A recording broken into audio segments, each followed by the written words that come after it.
Good morning, everybody, and welcome to the Let's Talk Morning Show, which we do live every single Tuesday at 7:30 a.m. I am one of your hosts, John, and this is your other host, Dennis. Good morning, everyone. Thank you. I know that it's early. Appreciate you guys coming through, though, and stopping by. Excited, as always, talk movies, especially now that it's spooky season. Yeah, we're very much into spooky season right now. Good morning, Mr. Smelly Potato. Glad you could pop in here, buddy. I know it's early, and hopefully eating your breakfast and starting the day. That's our channel bankroll member. But yeah, it's full blown spooky season now. Have you been watching any movies, keeping up with spooky season, other than the stuff that we do on the show? Yeah, I have actually, and one of the movies that I watched is actually going to be in our discussion today. Oh, Um, but yeah, there's been some stuff that I'm a little ahead on with what we have planned, and there's definitely been some others where I'm just kind of like, you know what, this is the time. I dove into a Friday the 13th already. I actually dove into I never remember the names because there's so many of them, but the one with fake Jason. A New Beginning. Yes, with the blue lines on the mask that Yep. everyone hates because it's not really him. So I went in again with the new attitude, like you said, don't treat it like it's Jason. And I gotta say that it's still a great Friday the 13th film. Right? It is great. The worst part about that movie is the ambulance driver slash father slash killer. Yeah, not a good guy. Very yeah, questionable parental decisions there for sure. Sees his son dead and doesn't even bring it up. He's just like, I'll just get revenge. It's like, get revenge on yourself. Where have you been? Yeah, right?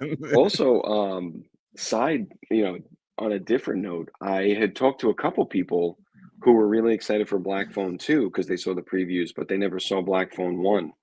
And I guess maybe I overhyped it, but they watched Black Phone 1 and they were kind of like, it was fine.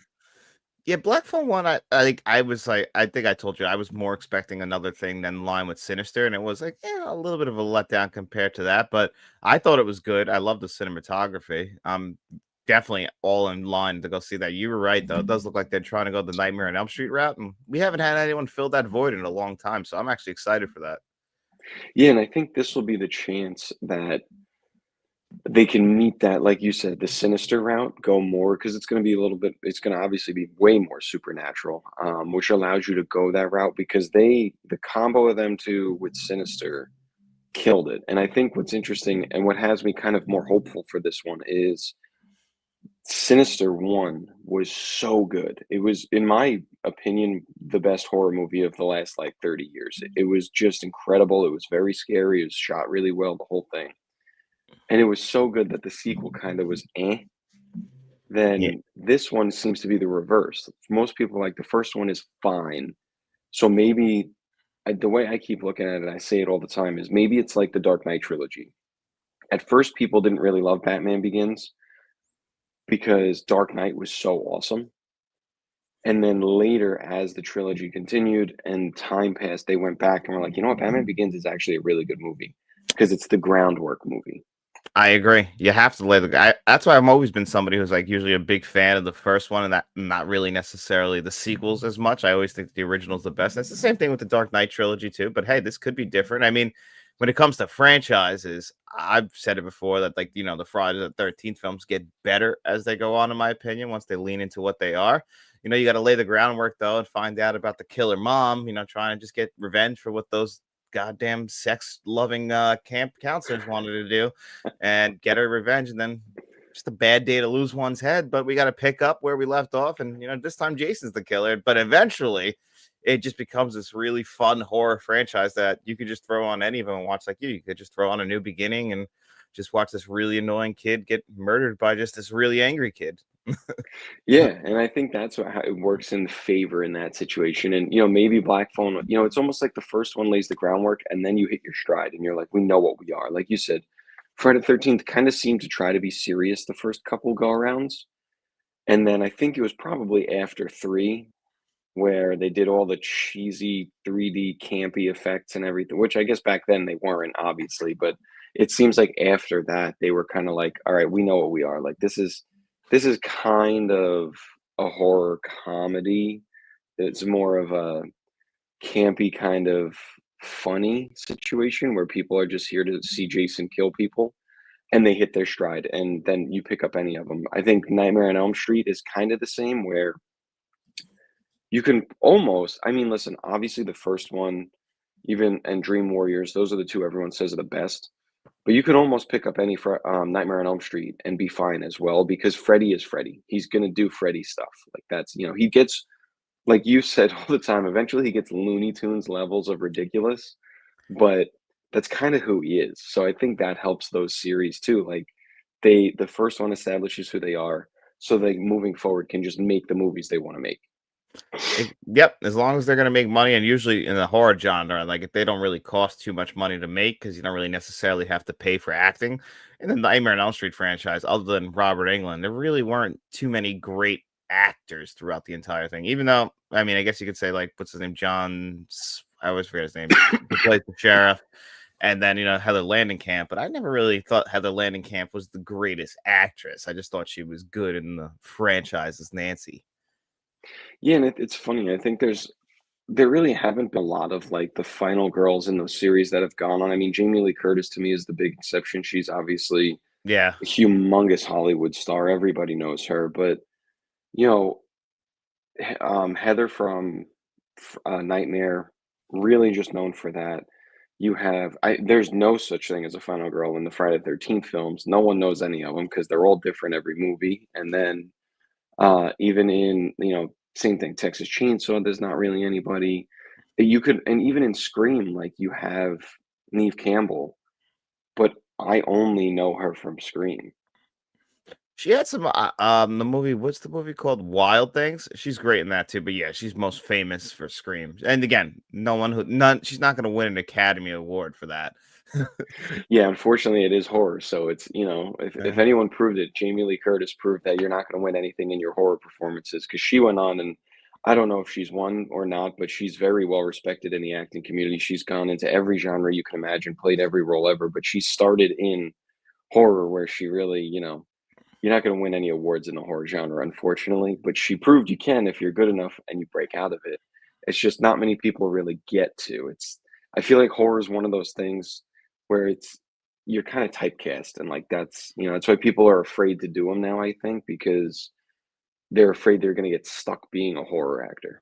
Yeah, which is crazy because I think we were talking, but like look on YouTube alone, the horror genre is probably the most popular genre out there. Doesn't matter what the movies cost, they always make money. You don't have to worry about like you have to worry about with like a superhero film, like recouping its money because they cost $200 million to make. Doesn't really matter. Like, look at Last Rites, The Conjuring. I haven't seen it yet, but like from all accounts, not a great movie, but it's making crazy money because the horror fans will always come out and see their movies. So they don't necessarily, they just want to be entertained. Like, there's different levels of horror. There's like the junk horror you can just throw on, but then you have movies like Hereditary that have like amazing performances from like Tony Collette that will never get recognized, but it's still a great performance in a horror film.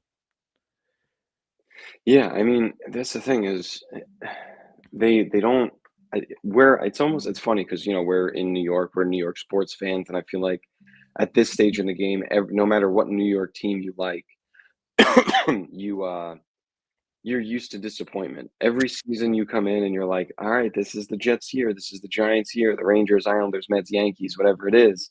And they either are immediately terrible or they give you that false hope of this might be the year and then absolutely shit the bed halfway through the season and barely make the playoffs or miss the playoffs. So I feel like That's the Mets this year. there you go. And that's how I feel the horror community is. We're all diehard fans of this genre and we'll give everything a chance because we're hopeful little kids in our hearts where we want things to be great, even though we know we're going to be disappointed. So we will go and see, even though we know going in when they announce it, we're like, great, here we go. This is going to be terrible.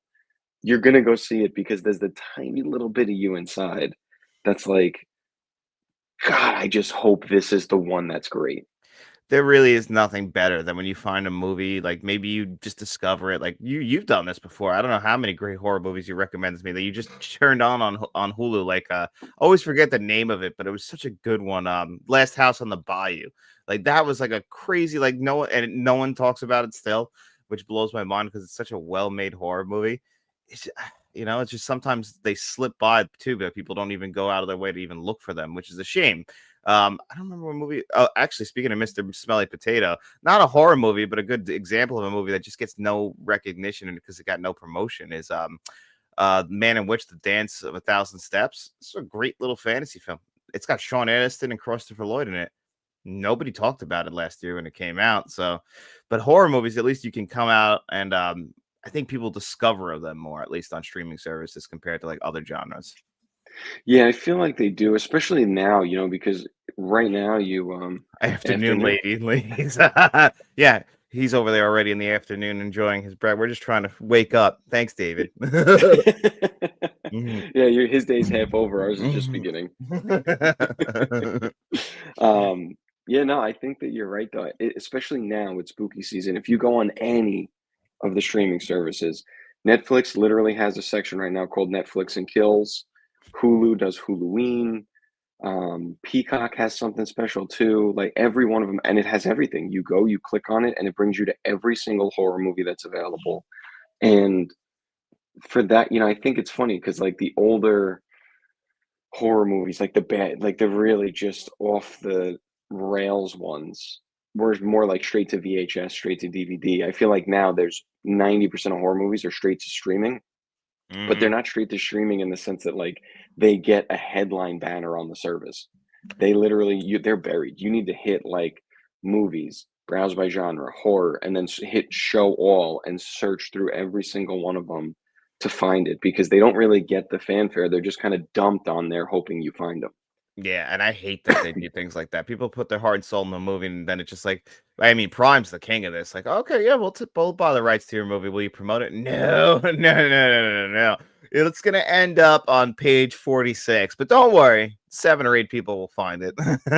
Somebody will. That's like I told you that I watched that movie, the brand new one, And Corn in a Clown Field yeah, or Clown in a Cornfield.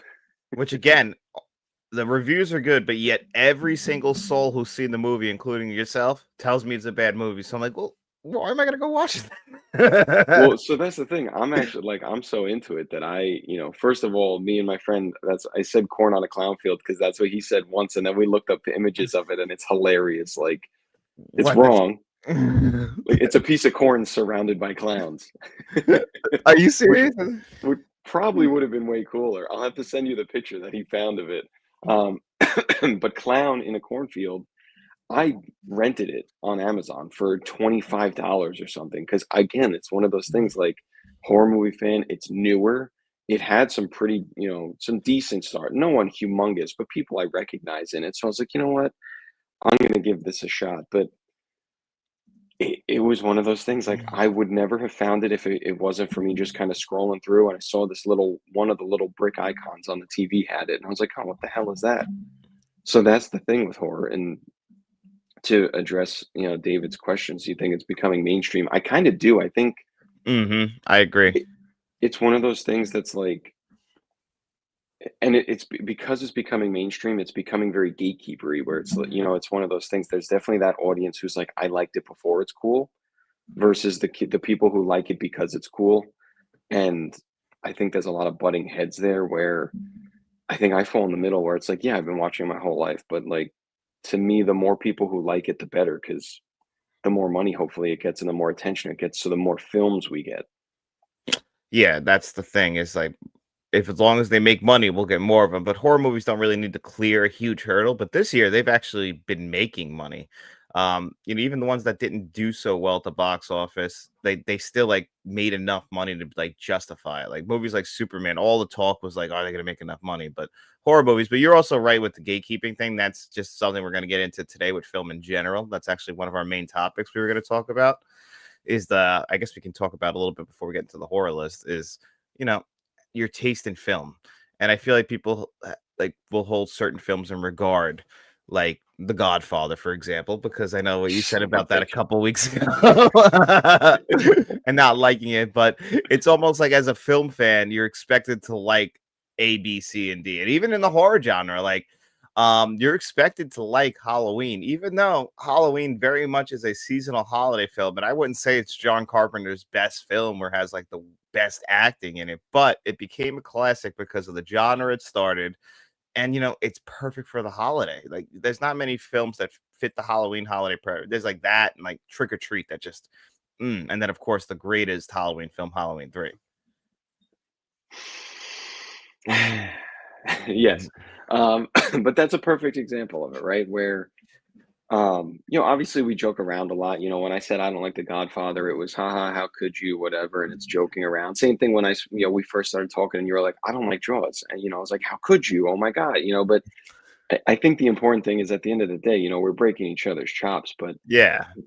it's not serious because, I even took a film study class when I was in school, and we watched everything from Stagecoach to Citizen Kane to Casablanca, all these films that, the kind of the high, the gatekeepers in film, the artistic one, all those kind of people, they're like, you have to like this, otherwise you're not a real fan. And I think that's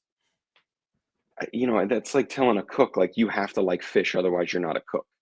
Like, I Yeah. could still make a mean filet mignon with great garlic mashed potatoes, and they're fantastic.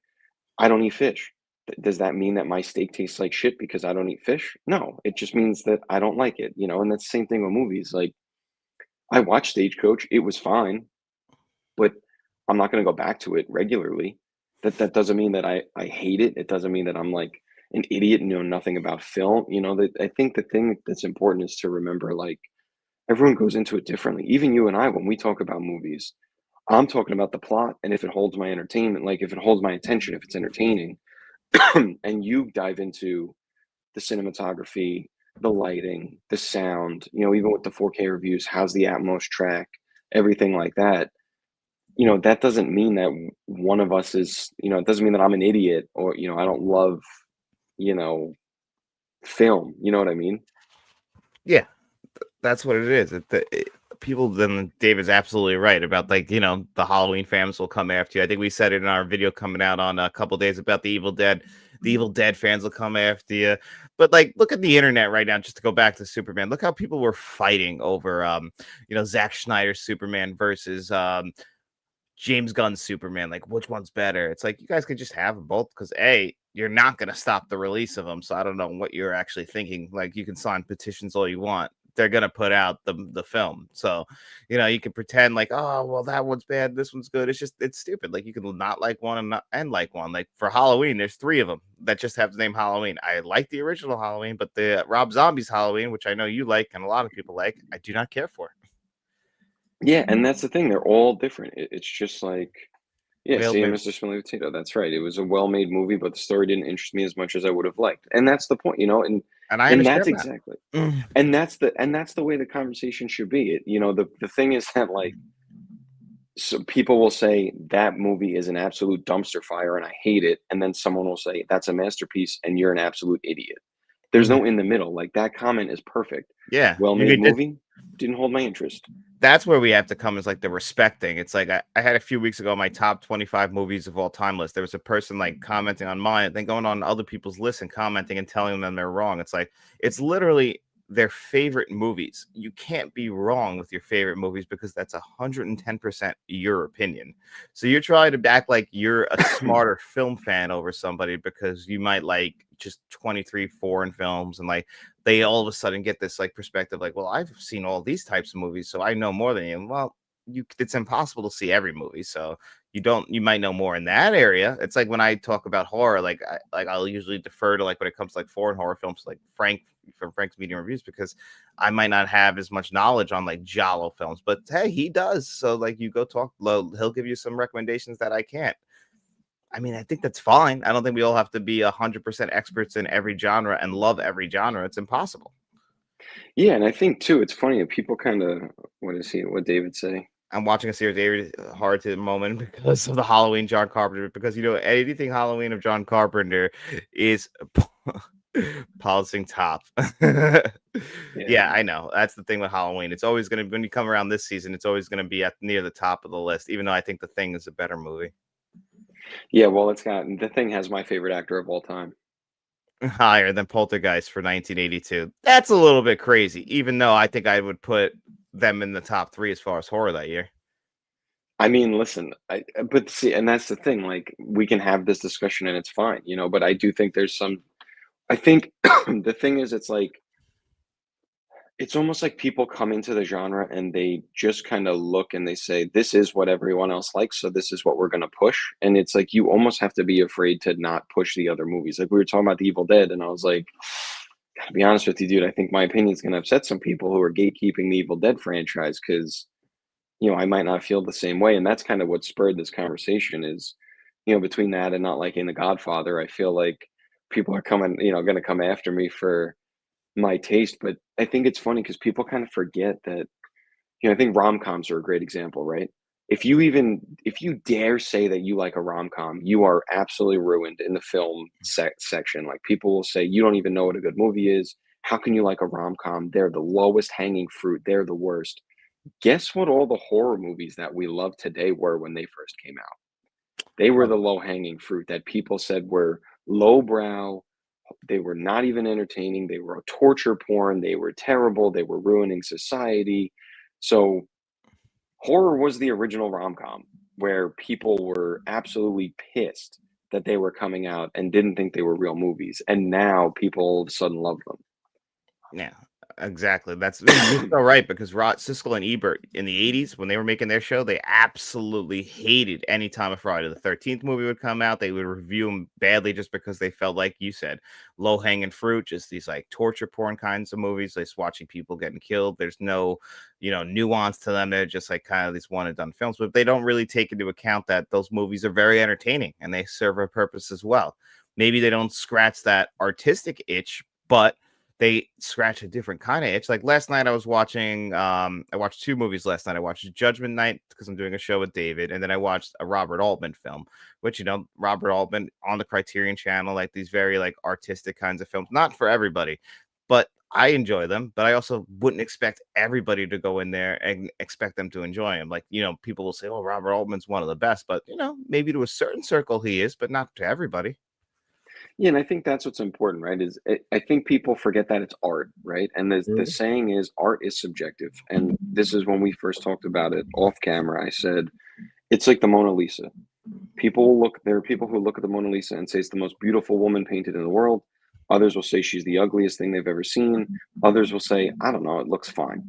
And that's the same thing with movies. I feel like what's important is to be able to have the conversations honestly and respectfully, like when we talk about things, and I think we do it, again, we'll joke around with each other, but even something like The Lighthouse, you love that movie. And I watched it and I was like, John, I don't fucking get it, dude. I felt like I dropped acid. I don't think I can go back to this. And And you're that's like, why that's I fine. liked it. That's exactly why I liked it because it didn't answer really much questions, but I was like, love the imagery of it. Just love these two guys just like losing their mind. Do you get any answers? Not really. Like you really aren't going to wrap that plot up in the best way. But I walked out of that theater like, wow, that movie was for me. But I completely understand why not everybody would like it. Like last year when me and my wife, I took her to go see Poor Things with Emma Stone, and that movie is like basically soft core porn. So she's still pissed about me taking her to go see that. And I didn't even really enjoy the movie, but she hated it. Yeah. I respect that. But yet Emma Stone won Best Actress for that movie. So, it's tough. That's how it kind of goes. Like certain people get more mileage out of a movie than others, but you're not necessarily right or wrong. You're wrong if you like form an opinion about a movie before you even see the movie. That's where you're wrong. It's like, don't go judging other people's opinions if you haven't seen it yet. Yeah, and I think that's the other thing too. You can I mean, we're the perfect example of it. There's tons of movies I like that you hate, and tons of movies that you like that I hate. But we still talk about them, and I'll still watch them, and you'll still watch them, and we still give them a chance, and we can have the conversation about it because I think it's important to understand the perspective. That's how you keep like adapting, right? Like, why did you not like it? Why did I not like it?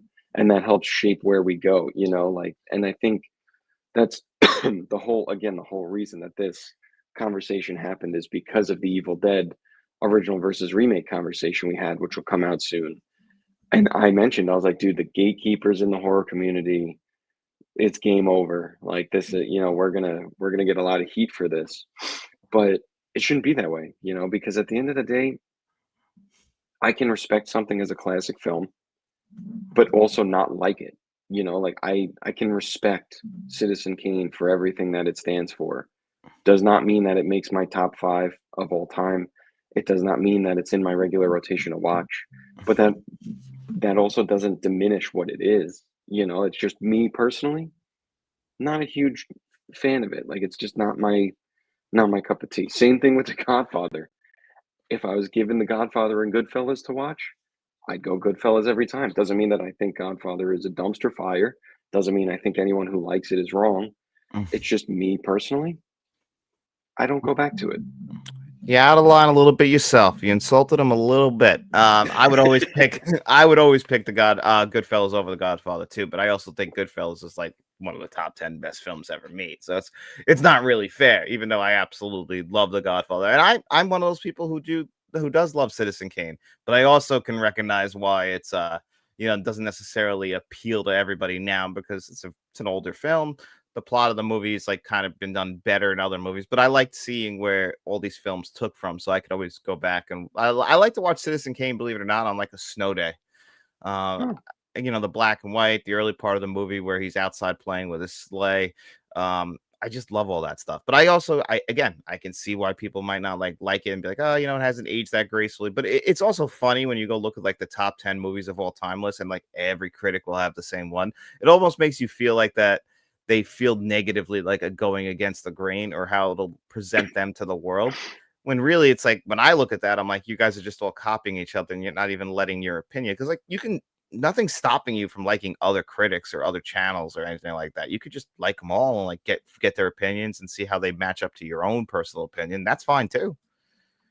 yeah, and I think that wow, for the first time, huh? And That's I'm glad you liked it. yeah, That's one I quote that movie a lot. That's one of the most quoted movies for me, especially at my regular Joe job. Like we're always quoting it because the one guy, I'm sure he doesn't mind me saying this, but the guy Tommy I work with, when he was in radio, he went by Tommy Conway because of Jimmy Conway and nice. Goodfellas. Nice. Yeah, no, that's the thing I think is when it comes to what you like, there's a that's why every list we ever do when people ask us top 10 horror movies, horror villains, whatever, top 10 Steven Spielberg, whatever it is, I always preface it with just so you know this is personal. Like this is not a and I even the last list we did, or one of the last ones we did, I said if you want the general list, just Google it. The point of me and John having this conversation is to not just regurgitate every other list that's online. It's for us to actually pick the ones that we go back to because yeah, I could sit there and read off the list and say Raging Bull and Taxi Driver and any Scorsese, any Tarantino. Like I could list all those films too, but like I'd be lying because I don't go back to a lot of those a lot. Like they're good and I understand why they're respected, but there's the personal aspect of it too. Like if you ask me right now, Halloween, what my favorite movie is to watch in spooky season, you ask anyone else, it's going to be Halloween. It's going to be all these other horror movies. Trick or Treat, which is super popular too. I love Trick or Treat. I'd watch that over Halloween any day because it's such a fun watch. It's great and it ties so fucking well into the season too. What's his name? Sam. Such a good Yeah. horror villain design, and how each anthology is like still in the same town. It's different from like Creepshow where it's over. It's like they're anthologies, but they're also tied into each other. I love Trick or Treat. Yeah, and it's getting a lot of credit now. I remember when I first saw it, it was very much like I found it on DVD completely randomly at an FYE. Well, it didn't get released in theaters, which is crazy. It just went right to like to the DVD bin. It like took like 4 years after the movie came out for people to even start recognizing it. Yeah, and that's when I found it. I think it was I was again aging because showing my age because FYE. I don't even know if there's any left, but going there, rummaging through the horror section and found it. The case artwork looked cool. Flipped it over, read it. Was like, oh, this sounds neat. I think it was $5 when I bought it. So I was like, cool, let's do it. And so it didn't get credit at the time. Now, obviously, it's blown up. Sam is everywhere. Everyone knows Trick or Treat. But that's the thing. Like at the time, I told people I love this movie, and they were like, "You're stupid." Here we are 10 years later, and everyone will kill you if you don't like Trick or Treat. So that's so cyclical. Like that's why I think you just have to be open minded to it. People don't want to miss the bandwagon either. That's the other thing. They don't want to be left off. So if something starts to get popular, they want to be included in that as well. People are sometimes too afraid to go against the grain and say that they don't like something that's very popular to get because they're afraid to get shit on too. Then there's the opposite where people, will always just be a contrarian and say they don't like something just because it's very popular. Yeah, and that's it. I think that's the thing, right? Because you have to find the balance. Like we're talking about how, horror has become really mainstream and liking things, hating things, whatever it is.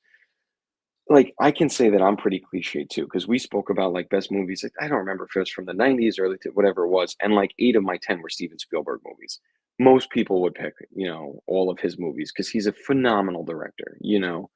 And some people will hate him.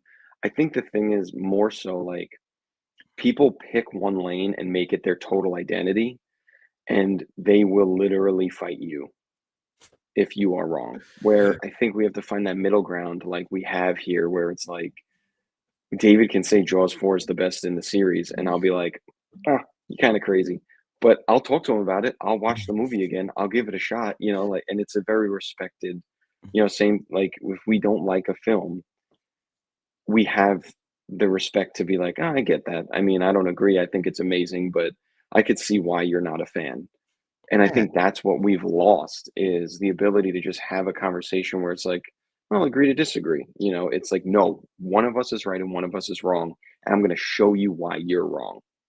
Yeah, and you can passionately like argue with each other if you'd like explain yourselves and everything. But then just to be like, all right, it is what it is. You don't gotta like if people get into a physical fight over a movie, there's something wrong with you. It's a movie. Yeah. And also, like you said about the petition and stuff with Superman, like it's going to happen. Also, why does it matter? Don't watch it. It's like wrestling. We're wrestling fans. And the tribalism between WWE and AEW is talked about. It's like beating a dead horse now. I won't fight you over Jaws 4. Hey, listen, I'm gonna watch it if we do a video together, and you never know, I might change my mind. Oh yeah, we're doing that video, and we're all gonna have our own Bahama Mamas wherever we are. But it's the tribalism thing, right? It's like you hate one side so much that you want it to fail, but it's like, why? You just don't. If you don't like James Gunn's Superman, don't watch it. Like Mhm. that's fine. You don't have to. If it's same thing, like if they with this Black Phone too, if I go and see it and it's not great, I just don't have to watch it again. Like Mhm. it's not a Well, mandatory thing. this goes a little bit further than films because I watch NASCAR I'm wearing a NASCAR hat, as you know. But I listen to NASCAR podcasts and they do like a live show like this that goes about the same length. And they were talking about they had a guy on there who he used to be a driver, but then he became an announcer. And he's like, I don't understand. I said, I feel like no matter where we are, it's like people just they like want to see things fail, but yet it's the things they claim to love. It doesn't make any sense. Like, why would you want to see it fail just because to prove that you're right and they're wrong? Like, it's almost like that's what it is now. It's like people just want to be right, no matter what it is. Like in NASCAR, I love NASCAR. I don't want to see it fail, but yet people seem to actively be rooting against it because it's not their version of NASCAR. And I think that's like the same thing like with Superman. It's like it's not the version I like, but it's like, but you got your version. Like it's still gonna exist. People who like the 1978 version, it's still available to you. If you don't like this version, nobody's saying, hey, you better get your fucking ass in that theater and go see Superman and like it. Nobody's doing that. You could just be like, doesn't look like a kind of movie for me. I like this Superman. I'm not going to go see it. I love Batman. I do not like Batman and Robin. If you told me right now in this comment section that you're a big Batman and Robin fan, I'd say, little bit strange. Not a fan of the Batman credit card, but I understand. Recognize Halloween's place in cinema history, but I despise when fans can't see past their fandom ranking higher than actual men like Psycho or the. Yeah, so that's the thing is like people do get very protective over things, right? There's definitely the camps or rank Halloween 3 above Poltergeist. Yeah, that's yeah. And again, it's one of those things that's like if I you love both of do it, them. the problem is that people don't do that and then like say, but that's my opinion. They do that and then say, and if you disagree with me, you don't know what real film is because Halloween 3 is da da da da da. And it's That's like, okay, gatekeeping. yeah, it's one thing for, if me and John had a conversation, I was like, yeah, Poltergeist is my two or one, Halloween 3 is my number two. And he's like, I had it the other way. I'd be like, really, dude, Halloween 3 over Poltergeist, that's kind of nuts. And that would be it.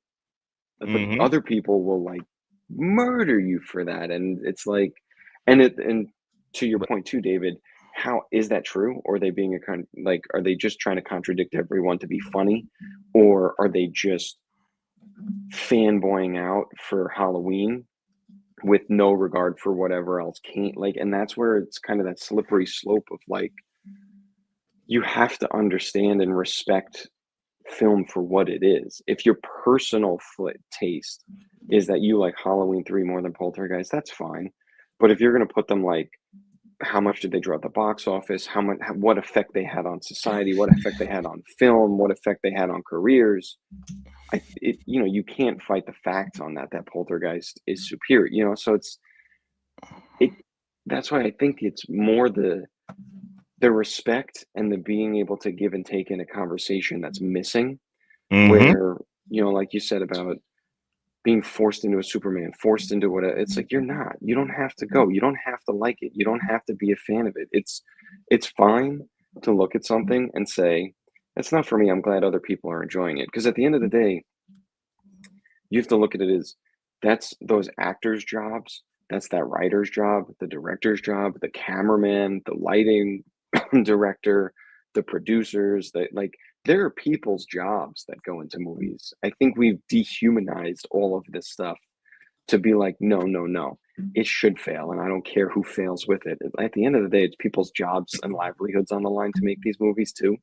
So just because you don't like it doesn't mean that you should hope it shuts down and hope it never gets made and hope no one can ever get what they want because you don't want it. It's like, just don't go see it then. It's fine. You don't have to. There are plenty of movies that have come out that I'm like, really doesn't look, you know, like the newer The Conjuring that's coming out doesn't look like something I'm interested in, so I'm not going to see it. I hope people like it.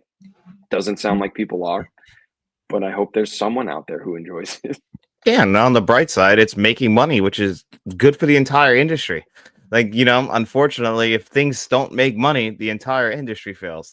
We're seeing it now in a lot of industries. Seems to be a lot of the things I like, movies, sports, a lot of entertainment stuff are costing a lot of money. And you know, you kind of splitting the atom here because people can only spend money on so many things. But you know, you got to pick the art form you like. But you also can't blame people for not going to the movies and supporting every film every week when it costs hundreds of dollars.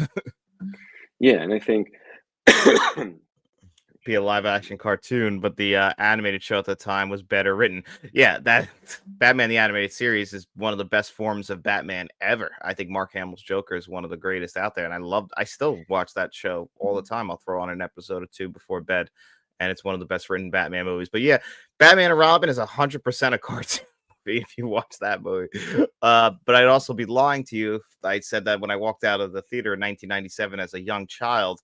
Did I say that movie was good? Absolutely. yeah, yeah, that's what I mean. I think that's the thing. Like even, you know, with that Batman and Robin and with the Halloween 3 versus Poltergeist and all that, I think it's like if you genuinely believe it and can have a respectful conversation about it, I'm okay with it.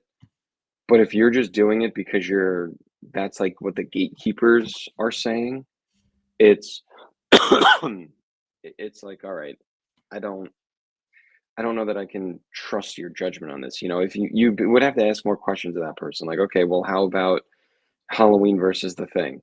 How about Halloween versus, you know, and if it becomes a Halloween list, it's like, and that's what I think the thing is, right? Like, that's why I say when we make our lists, we're not trying to pull from everything on the internet. We're not trying to just regurgitate what's already out there, you know, because when we get asked the question, right, top 10 movies to watch around Halloween, if I Google that, there will be 8, 9 different sites, and every single one of them has the exact same top 10. So Ex- I try to pick things that I like, you know, like because like I like Urban Legend, and you were like, "Dude, that movie sucks," and I was like, "I know, mhm. but I kind of like it. I think it's cheesy in all the right ways. I love that movie." So I Yeah. picked it, not to be a dick, because I actually do watch that movie like 3 times a year. Oh, 100%. I mean, there's so many shitty, cheesy movies I have had to come on here and try to defend. I mean, you and I are both big fans of Spawn, which I'll have that 4K review out later. Cheap plug. But you and I are big fans of that movie. We know that there are flaws in that film. We can see them. We're not blind. But there are certain elements that I love in that movie and that you love in that movie. Yeah, I mean, I really that's one that I hope gets remade because it just seems I don't know, it was so good for the time. Obviously, the CGI is not great, but it's the story, the suit, the character, it's awesome. I loved Spawn, but I think that's the thing, you know, long-winded conversation about it, but It's really a respect thing. Can Hmm. you go into a conversation with someone and if they like something you don't or dislike something you like, can you agree to disagree and say, "Nah, well, I still like it. Well, I still don't. All right, cool." And move on, because that's the thing. Like we can have these conversations and talk about all these movies and everything. It's really just like the rage comments and the people who bandwagon and who basically question your intelligence on something that's art. It's literally subjective. It's made by artists who just are trying to tell their own version of a story. Obviously, not everyone's going to like it. I mean, there are people who don't like Disney movies. That's and Disney's arguably one of the biggest I mean, probably the biggest company in the world at this point. They own everything, but there are people who don't like those. There are people who don't like Steven Spielberg movies because they're too similar. There's people who, like it's just it's an art form. I mean, Tarantino will go down as one of the best directors of all time. I know plenty of people who don't really like his style. They Hmm. don't they don't love the way that he shoots. They don't love his dialogue. They don't love his I don't think that that person's dumb for not liking Tarantino. I get it. His movies are a very particular style that a particular person's gonna like. Hmm. I I mean, don't judge that. it comes down to like just being human beings. Like, we're all different. People don't understand the word nuance. Like, we're not all like just the same. Like, when it comes down to that in our taste in things. I mean, the sense of humor thing. I mean, horror is very much like comedy, where everyone gets scared by different things. But when it comes down to like comedy too, like I love Jim Carrey and Will Ferrell, but I've met so many people who hate their sense of humor. But when I was growing up, like that's the kind of comedy that appealed to me. I can still like some dry British sense of humor too, but man, if there's some stupid comedy going on, I'm gonna freaking laugh, and I don't feel bad about that because that's what I find funny. Yeah, and that's the thing. I think we all should just like what we like. Even in the horror genre. I mean, I wouldn't call myself a horror master by any means because I'm more of a monster slasher guy. I don't like the Conjuring universe. I don't really love any of the demonic possession stuff. I don't really get into any of that stuff or the haunted house stuff. Like I'm not a ghost demon guy. I'm more a monster slasher guy. But that doesn't mean that I don't think that it's incredible what the Conjuring universe has become, and I don't give them credit for becoming one of the biggest franchises in the game. Like it's huge. It's spawned a million different things. Like Hereditary, probably one of the scariest movies I've seen. I don't go back to it for that reason because I don't want to be that scared from it. Like I'm a chicken with it. Doesn't mean that I hate it, doesn't mean, but it's not going to make my top 5 because again, personally, for my picks, it's stuff that I want to go back and watch, not stuff that I think was incredible once and will never see again. Yeah, there's certain movies, like, I think we both agree Requiem for a Dream is like a one and done kind of movie. I've gone back and watched it a couple other times, but each time I'm like, That's a rough watch." Yeah, and that's the thing. It's one in that I've seen it once and I won't go back. And not because it's bad. It's just a heavy hitter. It's dark. The imagery is intense. It is just a really, really heavy movie that, listen, acting was great. Everything about it was an incredible movie. The only list it made for me is top 10 most disturbing films because it was and is disturbing. So I won't go back. Doesn't mean I hate it. Doesn't mean that I think anyone who likes it and goes back to it regularly is crazy. I just personally am not interested in being in that kind of place. Hey, that is completely fair. I mean, there's people who probably are like, "Hey, I'm gonna throw in a Serbian film today, feeling a little bored." A bunch of sickos out there. Yeah. But I think we discussed that topic pretty well. Now we can get into the fun horror list we were gonna do, right? Yeah, yeah, for sure. I think it kind of, I think David's original point of it becoming mainstream led us to this, and now it'll help us, all horror related too. Mainstream has become main or horror has become mainstream, and that's Mm, why we want to address that. We want you guys to feel like you can have opinions too that we're not going to judge you on because obviously we have some wacky ones too. But mhm. then that brings us into which I didn't even think of, and it's funny, because you had proposed the question, John, about how horror kind of fell out of the mainstream in around like 1990. until Scream in '96, and people really credit Scream with kind of rejuvenating the genre. Yeah, the franchise, I mean, the horror genre was like it rode that high of the 1980s, which you could argue is probably the peak of horror as far as, and even though like it was getting critically panned for the most part, that was probably when it was at the most popular. You had characters like Freddy Krueger, Jason, and Michael Myers cross over into the mainstream. I've argued that Freddy Krueger was just as popular as Darth Vader in the 1980s. So, and that's a horror villain, a villain who kills kids, but that's just like how popular he was because he was funny, he's making jokes. But because of that, that's why we have so many franchises that came out of the 1980s. But of course, like the superhero genre today, when you make too many of them, eventually you kind of burn people out. And I think that's kind of what happened with the 1980s going into the 1990s. Also, you know, things were changing. Things got kind of darker in the 1990s. So a lot of these like cheesy 80s slashes just kind of couldn't maintain that kind of quality going into the 90s. Yeah, I would agree. And it's funny because when you mentioned it, I was like, oh, yeah, I guess when you ask people about their taste in horror, not a lot of '90s stuff comes out. You know, it is a lot of the '60s, '70s, '80s, and then modern time with the Sinisters and Hereditaries and stuff like that. The '90s kind of, I feel like, gets skipped, or at least the beginning half. Obviously, Scream comes out, kind of sets horror back into the mainstream again, but that 6-year period, 90 to 96, I feel like is kind of not talked about. And I was like, I wonder if we're going to struggle with this list, but there actually is quite a few really quality horror movies from that little 6-year period.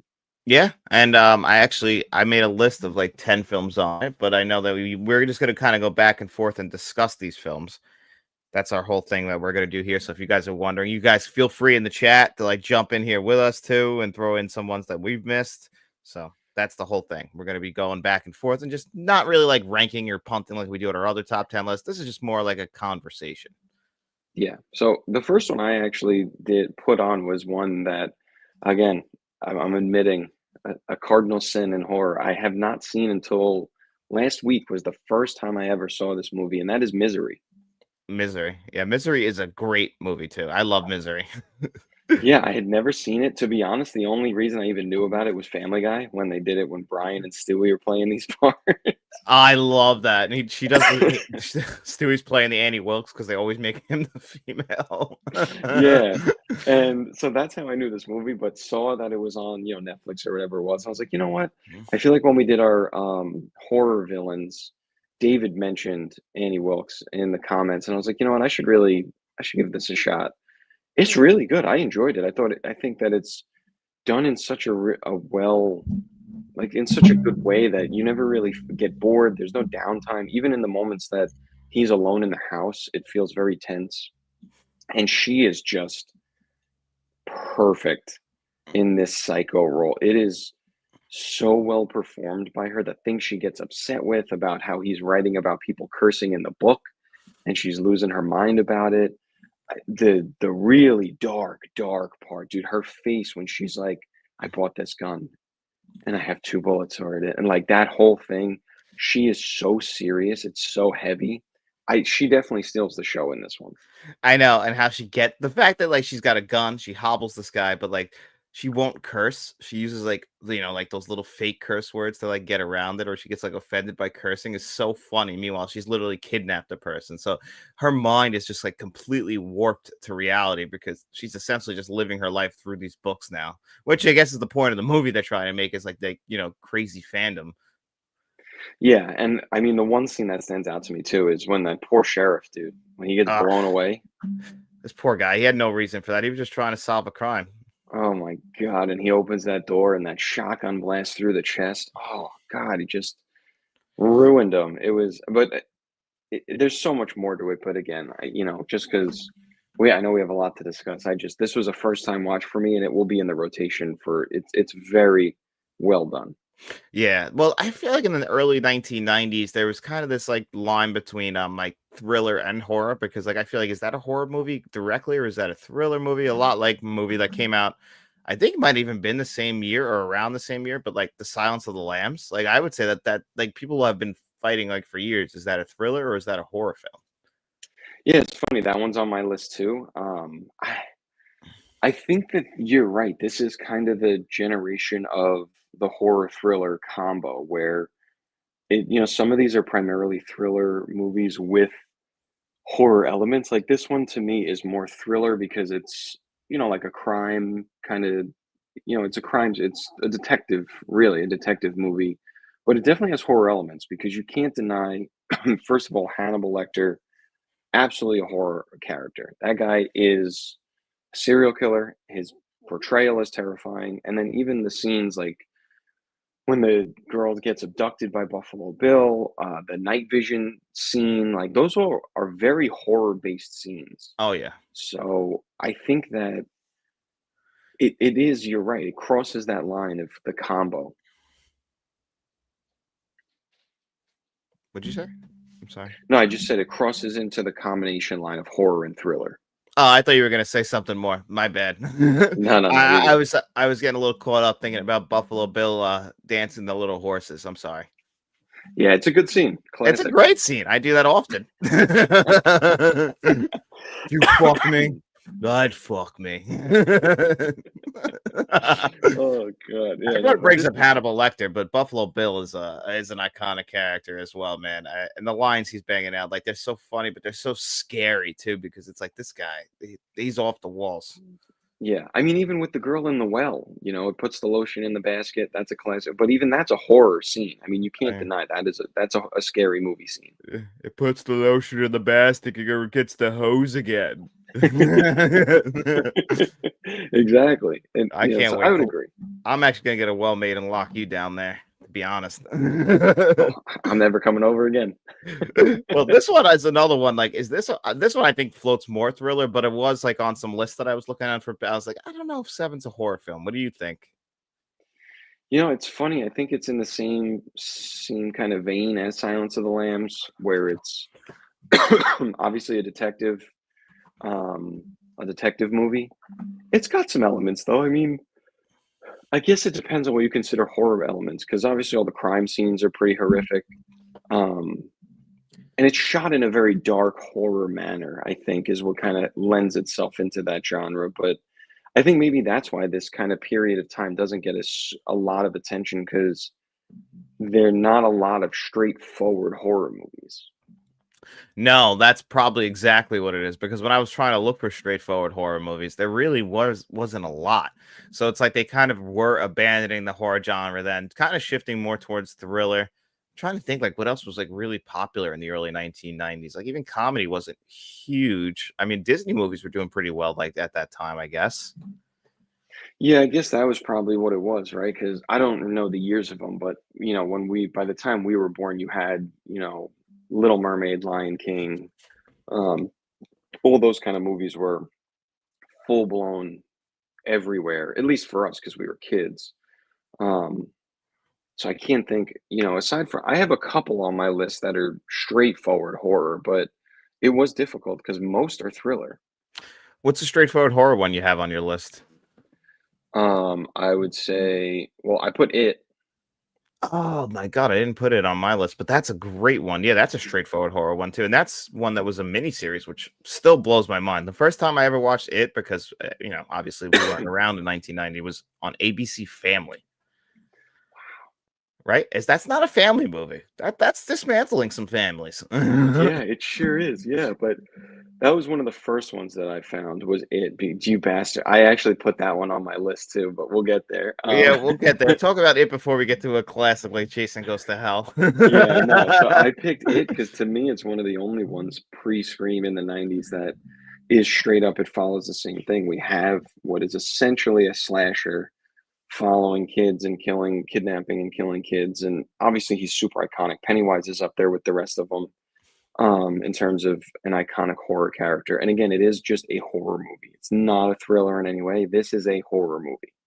Yeah, now this is a straightforward horror movie based on a horror book that they split into two parts at the time. Now you could just watch it in one like 3.5 hour movie. And I still go back and forth like you, like which Pennywise is better? Is it Tim Curry's? Is it Bill Skarsgård's?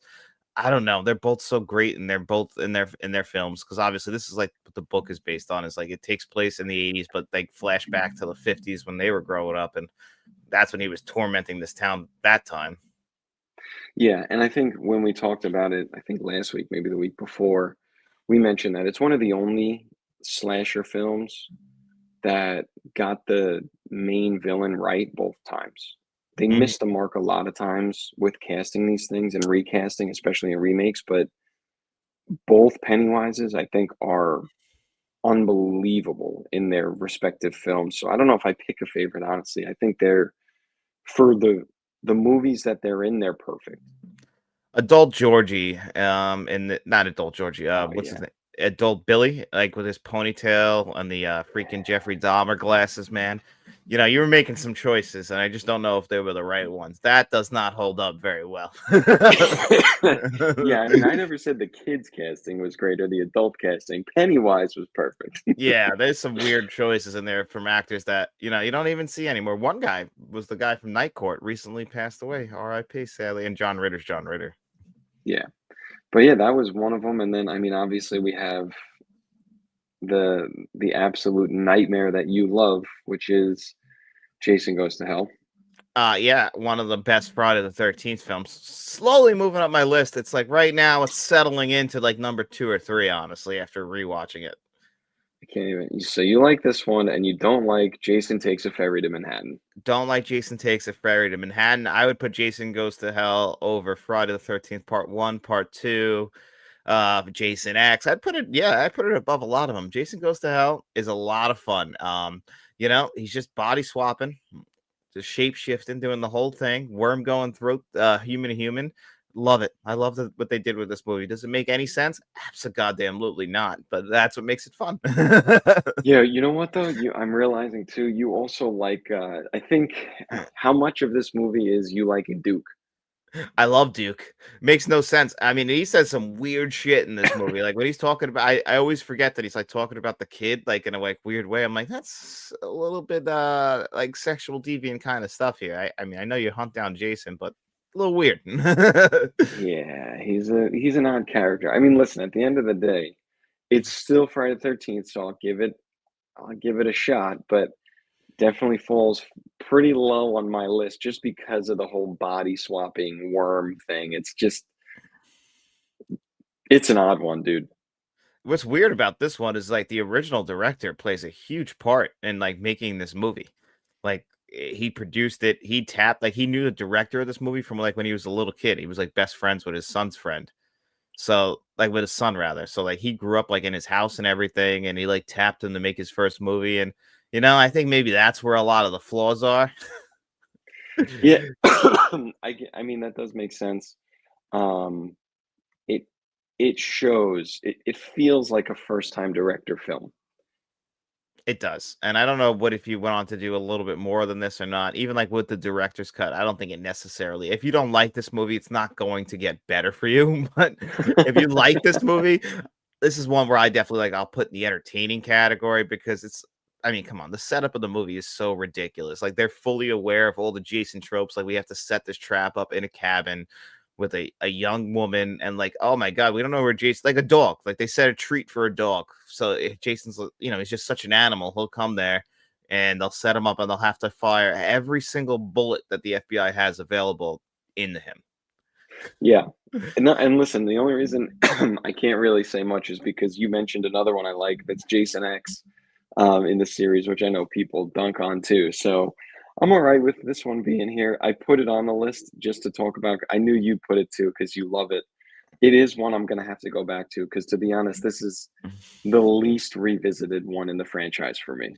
Really? Over all of them? Even the first one? I think I would honestly say the first one's the one I go back to the least because it's just the most like cookie cutter. I like what the twist I think carries that movie, knowing that it's Pam Voorhees at the very end and like getting her revenge. But other than that, like throughout the entire movie, other than like even Kevin Bacon's kill like through the neck, I'm not really drawn to the original one that much anymore. Yeah, well, get ready, gatekeepers, because I'm drawn to the remake the most. So, Yeah, but you know what? You're not the only person that says that much anymore because like the remake kind of takes the first 3 films and tries to combine it into one and then actually tries to like answer all of your questions about Jason in the sense like why is he always walking and able to catch up? It's like No, well, he's a survivor. I actually I like the front. That one's come around a little bit more on me because it fixed the biggest flaw I had with that movie with the new 4K and that fucking terrible 2000s filter, man. Yeah, well, they loved that filter back then, but that's why I always enjoyed that one. But not to get too far off track, the another one I have on my list is one I'm sure you have to have it on your list. Is Candyman?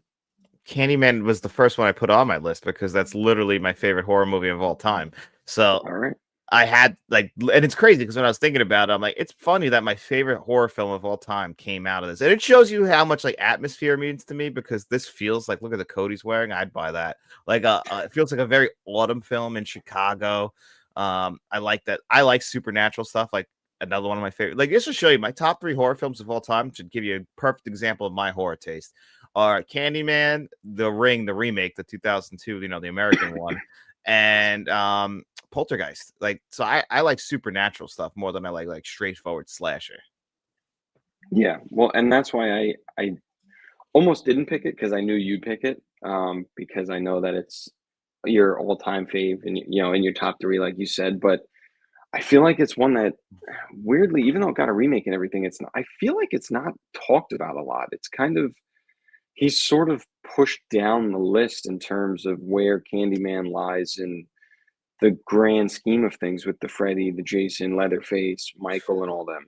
Well, it got 2 sequels directly, which are not very good, like Fear the Flesh, and then whatever that other one is. So it's not very good. And then when they did the remake, Tony Todd's in it, but they try and like re-explain like what Candyman is. It's not necessarily Tony Todd's Candyman. It's like what he represents, which I kind of like the remake. I'm like, or I guess it's a reimagining sequel kind of thing. It's a legacy sequel, whatever the fuck it is. But I actually kind of like it, but it's nowhere near what the original was because the original one does feel like the early 1990s, like the clothes they're wearing, the way places look, interiors, like all that stuff kind of appeals to me.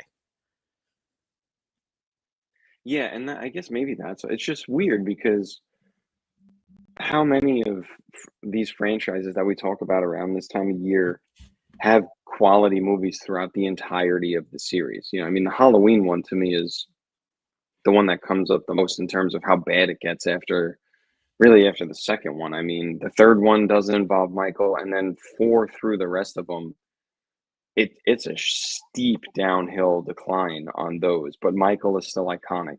Most people would say Freddy falls off after the 3rd or 4th film and kinda gets too Looney Tunesy.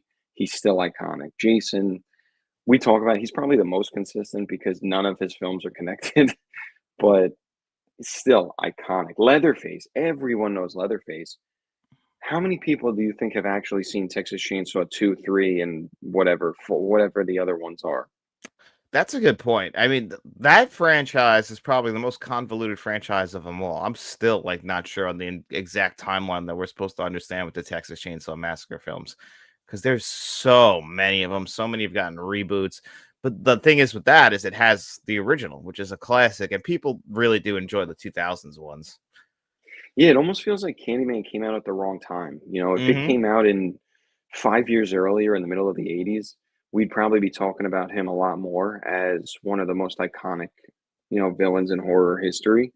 But because he came out in the '90s when that boom kind of slowed down and the whole culture was changing and, the society was changing, he almost kind of gets forgotten. Not for obviously people love him and think he's great, but I just don't see him make a lot of lists. I don't see the movies make a lot of lists. I don't see people talking about a lot of stuff.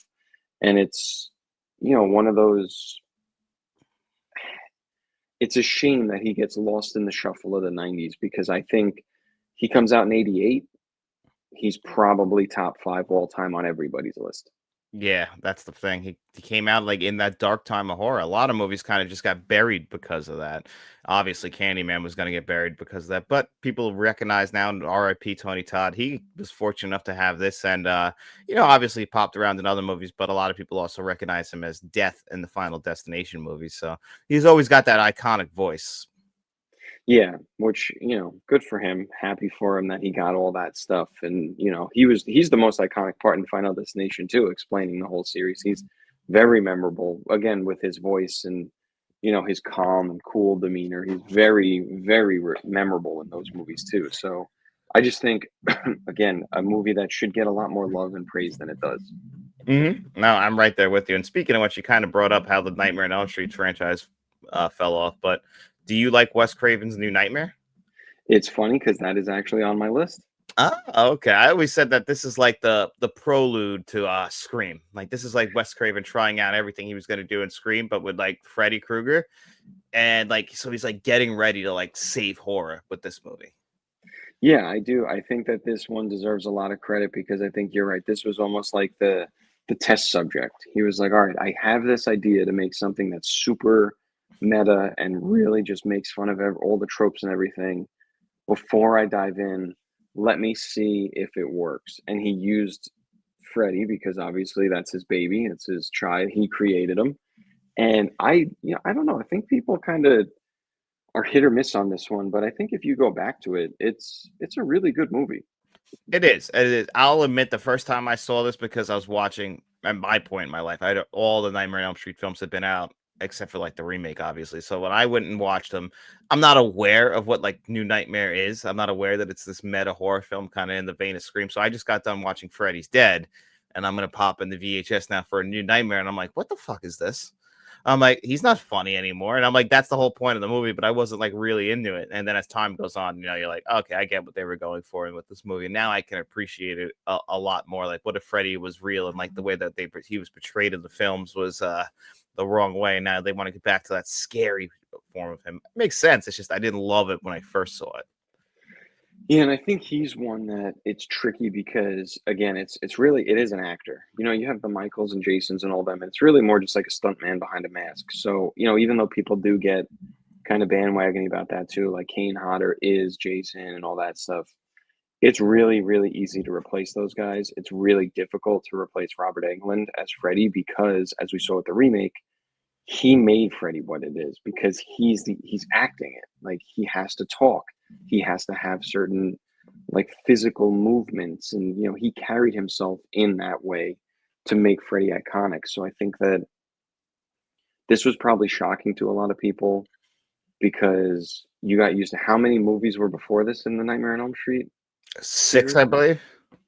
So you had 6 movies of Freddy being hilarious, making as many jokes as he can. And now you have this where he's dead serious. His face is his skin is different. He doesn't look anything like he did before.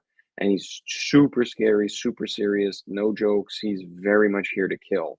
So I think that's probably why this one gets dunked on. Almost like you say about, like I mentioned, the Friday the 13th, I think New Blood, right? Or New Beginning, whatever it is with the EMT guy who was Jason, and Jason's not in it.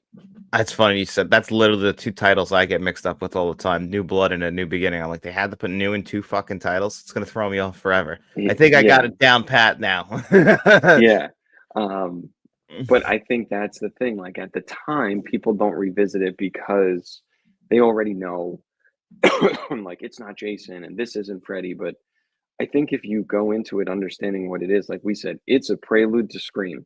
It's Wes Craven trying something new, which you got to give the guy credit. I mean, he did he's The Hills Have Eyes and Last House on Left too, right? Yep, that's all him. So he did all that, And which Shocker. was, Don't forget Shocker. sorry, shocker. But he did those I think those were 70s movies too, The Last House on the Yeah. Left and those. So like that was in that real like almost torture porn kind of category. Then he reinvented it into Freddy, and now he used this to reinvent into Scream again. Like he adapts with the times, and I think that's where this movie lands. You are so right about that. And that's funny because I was watching Scream 4 the other day, which I think that was the last, yeah, that is the last Scream film that Wes Craven made before he died. And I think he only made one or two more movies after that, if he made any more after that. But like when you watch a Wes Craven movie, they're very much of the decade that they're in. Like, you know how you watch a Tarantino movie or just any kind of like Artur's movie, who's an Artur? Like you watch a Rob Zombie movie, you always know it's a Rob Zombie movie because of like what he puts in it. You don't necessarily know a Wes Craven movie is a Wes Craven movie because like his 70s movies feel nothing like his 90s movies, which feel nothing like his 2000s movies. He just knows how to make a good movie. Yeah, and I think he's one of those guys, like we always talk about wrestling. He's almost like Chris Jericho. He reinvents himself so Yes. much to stay relevant. That's Yeah. literally Wes Craven. He looks at what's going on. And the thing is too, like he never reinvents himself in a way that's like copycatting. Because even if you look at Making Freddy, right? He didn't just straightforward go, well, I'm going to make a new Michael and it's just going to be this guy walking around. He was like, all right, I'm going to make a slasher, but I'm going to do my version of it. And Freddy's the most unique of them all. He's got, he's the only one who's not a stuntman in a mask. He's an actual actor. He actually has dialogue. He haunts you in your dreams. He's supernatural. So like those are the things he does that like he doesn't just mimic what's going on. He's able to take what's going on, put his own little spin on it that makes it unique and kind of pushes things in a new direction. Like everything he's done changes the course of film, like the genre that he's in. Yep, that's exactly, and it's amazing because I think we did a question on here. I don't remember when it was, like, who was the better director, like John Carpenter or Wes Craven. I think we agreed. I'm pretty sure it was us that, like, John Carpenter was great in like the '80s, but Wes Craven like was able to maintain his quality of films like all the way up to his death, and that to me is like what stands out is like probably would give him the edge as the best horror director because everything you said. You're so right with him being Chris Jericho because I mean, Chris Jericho maintained his career from the mid '90s to today. I mean, I don't think what he's doing today is great anymore, but I mean, you got to like at least admire the guy for constantly trying and being original and not always being the same thing over and over again. Like I love the Undertaker; he's my favorite wrestler, but all you got to do is bang that gong or have him ride out on a motorcycle, and that's the Undertaker. And yeah, it'll get me to pop because he's my all-time favorite, but he's not trying anything new. Yeah, and I think that's the thing, right? It's like you look at horror as a whole, and it's like John Carpenter does the Halloween film, and Jason comes directly out of that. The story goes that whatever studio it was just went to, their team and was like, "Listen, we need that guy. We need our version of that guy," and they spit out Jason. And a lot of studios were doing that. If you go into the '80s, I mean, how many wacky slashers are there? There's Silent Night, Deadly Night. There's Maniac Cops. There's Sleepaway Camp. There's all the Texas Chainsaw sequels. That it's there's so many slasher films that Yep. all just kind of follow that same trope of killer following kids sort of thing, where he was like, I'll do that, but it's gonna be different. And that's where he came in with this. And then even this one, it's still in the same exact film like franchise. And he was still able to twist it and spin it into something that felt brand new. Yep. And it made it feel very original, very unique, and that's what led to like saving the horror genre 2 years later with Scream. Another one I have on my list, I don't know if you're a fan of it, but Exorcist 3. So I've actually never seen it. Ooh, I'd be curious if you like this one. Like I really like William Peter Blatty's, but not everybody loves Exorcist 3. It has one of the best jump scares in film history in it. Does it?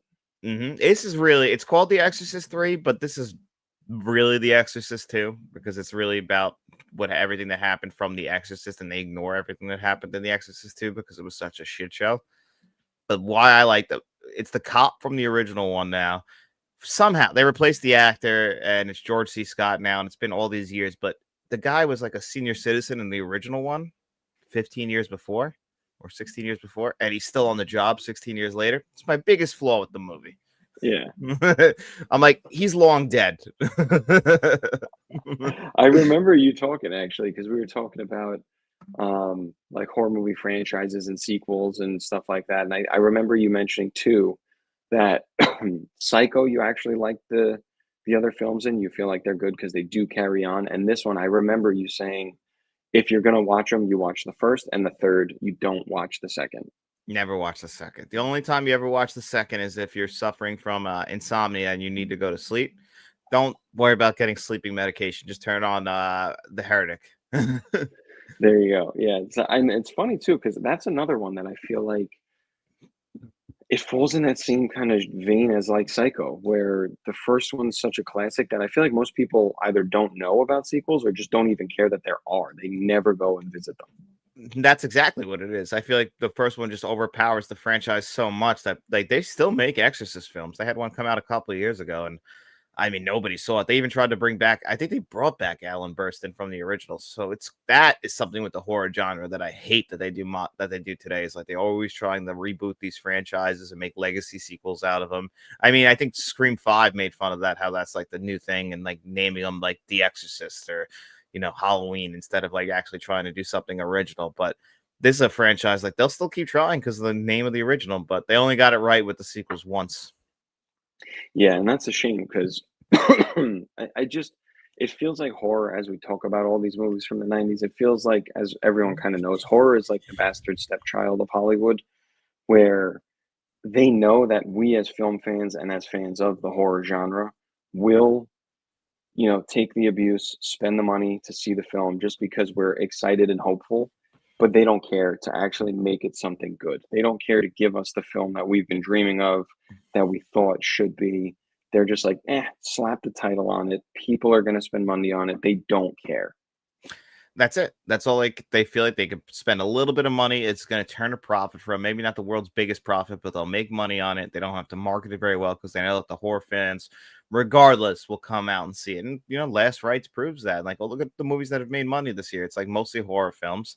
And it makes sense because I feel like that's also when directors are trying to prove themselves. It's like, how many times have you seen a director like making an indie horror film and then like a major studio is like, okay, well, now you get to go make your superhero film, and it's never the same. Yeah, I feel like that happens all the time. I mean, I feel like M. Night Shyamalan's kind of that, right? Like he started pretty small and made his first like two movies, or I would say probably his first two were dynamite. They were awesome. And then he was kind of recognized and they were like, here's all the money in the world, do whatever you want. And it was like, all right. Yeah, he made, what was it, The Last Airbender, and it was that After Earth that he did with Will Smith and Jada Smith, and then like Hollywood's like, okay, no, no, no, no, no, and then he went back to like making small horror films like The Visit and Knock at the Cabin and Trap, and I feel like that's more in his wheelhouse. Yeah, and that's and that's how he started. With Sixth Sense and all those kind of movies. It was like that's what put him on the map. And then it's funny because as soon as you try to break out of that, and I feel like people don't like to be typecast as Hmm. a certain style, so they always almost want to prove themselves. Like, well, I can make something different. But I don't think there's anything wrong with just being a really great director in one genre. Like Tarantino's made an entire career out of making the same movie essentially. Like and I know some people hate on that comment, but you look at all of Tarantino's movies, it's clear where his inspiration is. It's clear what he's going for, and he does not hide it. And I like all of them. And he's a director who just, this is what I like to do. I do really good at this. I'm going to continue. And I Yeah. think that's what you should do. Yeah, there's nothing wrong about that, but it's like in music, like, you have a favorite artist and then like they make a few great albums and then all of a sudden they try something new and you're like, I don't fucking like this. What are you doing? And I think it's the artist mentality in the sense they just don't want to keep doing the same thing over and over. You and I think, like, well, why not? You're gonna get rich. You can just keep making but they get bored, I think is what it is. And then they try things and it fails. And as fans, we're like, we didn't like it when you did this. Like, go back to banging out the greatest hits, man. Come on. And they're like, no. I'm like, I don't want to. Like, I've remembered, and it stands out. The guy who wrote the song Cherry Pie from Warrant, he Mhm. fucking hates that song because that's all he's known for, because he feels like he did more than just that. But, that's all he'll ever be known for.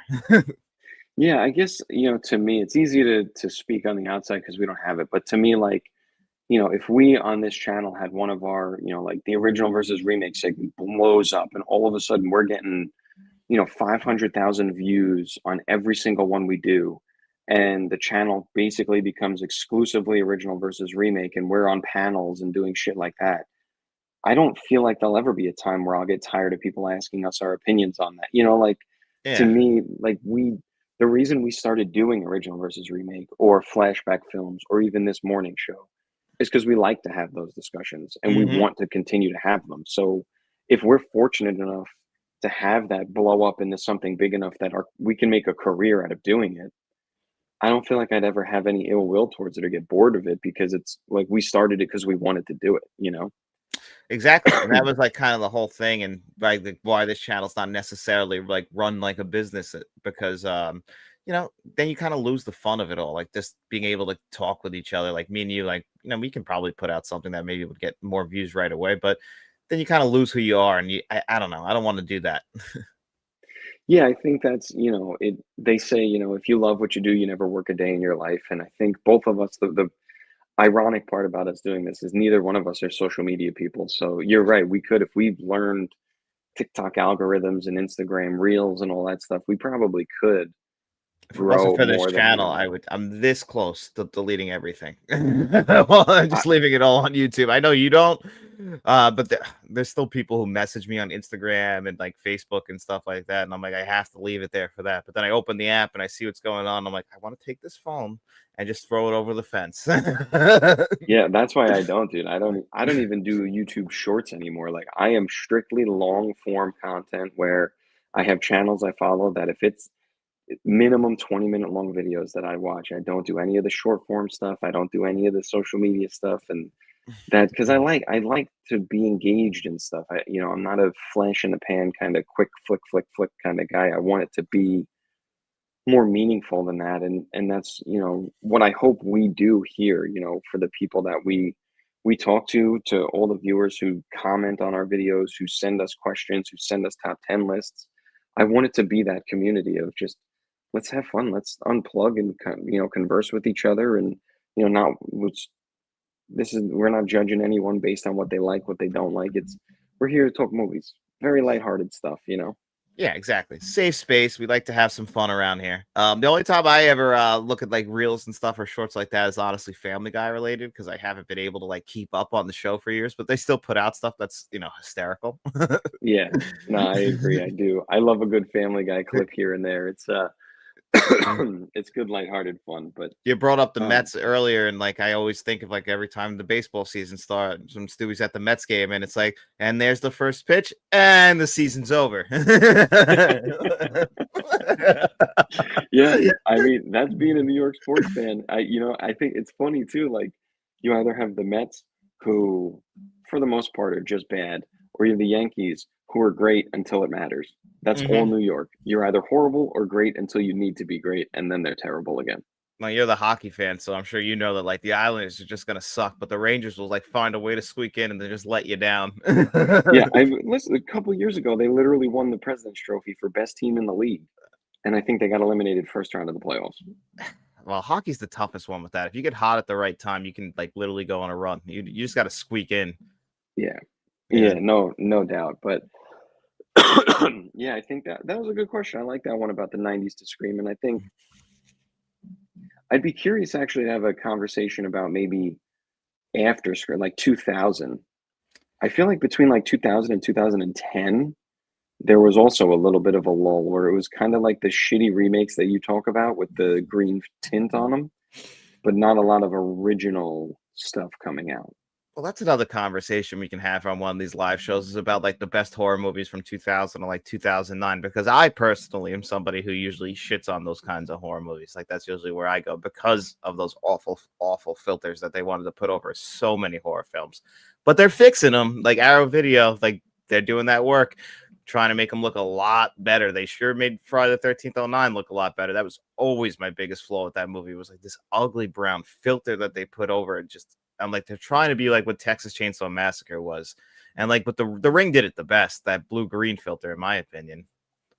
Yeah, it fit the vibe. I think that's the thing is it has to fit the overall aesthetic of the film and it fit the Ring. It made the Ring look great. Like it had a certain ominous kind of appeal to it, but you can't just slap that onto anything you want. Like you need to think about it. Does this match up? Does this improve it? Or does this kind of just wash everything out?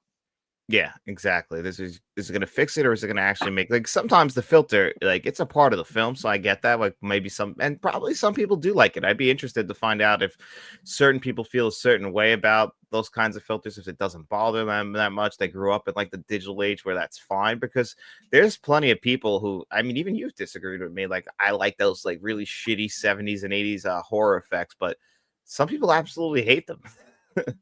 Yeah, I mean, I guess to me, like it's now it's not all of them, but like Dawn of the Dead comes to mind. I just think that when it comes to the effects, like the practical effects, sometimes they're done really well, in the '70s and the '80s, and sometimes they're done so poorly, so cheesy that I just look at them. I'm like, I can't.